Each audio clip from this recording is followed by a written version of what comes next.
Hello, DHCs. Sorry I wasn't able to make it today, but I just wanted to drop in and make sure I made some quick comments about map testing. So, as you all should know, April 30th is kind of the final date where I'm going to start doing data in terms of who has made their completion rates and start reporting out to DVPs and everything like that. But I do want you to know that technically the testing window is open all the way through May into June. So if you have students that still need to test, it's not like April 30th is some like hard cutoff date. You can still test going into May. Obviously, getting tested in April is much more preferable.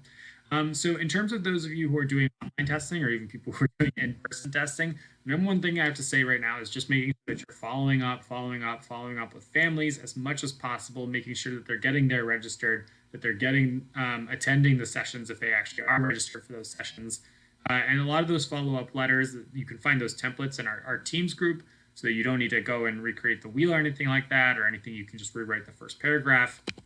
I've also had some people ask for recommendations for other ways to kind of follow up with people. I think one great idea is to have your head of school send these follow up messages. I think that adds a little bit of extra impact in terms of the importance of it. One suggestion is that your admin team can get together and sort of do a phone bank. Trying to call out people if you have the time and capacity to do that. And similarly with the call home thing is maybe you can pull your kids during homework cafe and have them call home in order to get them registered kind of on that spot there.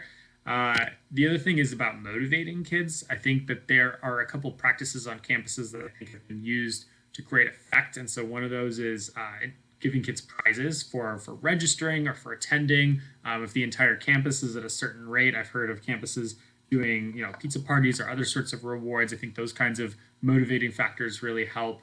And then the other thing that I'd really recommend, is one of the difficulties is just doing sort of all this ad hoc testing here and there at different times. And so what I would recommend doing is picking a day where you say, look, everybody who doesn't have a test is coming to school at this point in time on this Friday to come and do their remaining map testing, and scheduling it out that way and communicating very clearly with families like this is going to happen unless you schedule on your own time in the next coming weeks with us. And I've actually even heard of some campuses having the idea to do this test possibly on a Saturday, which I think is a great motivating factor and also a good way to avoid students that have really difficult schedules. So I hope that those were a couple ideas that you can do. I really do want to push that we need to get this data in as much as possible. We're targeting that each school has about 80% completion rate for their map tests in the spring.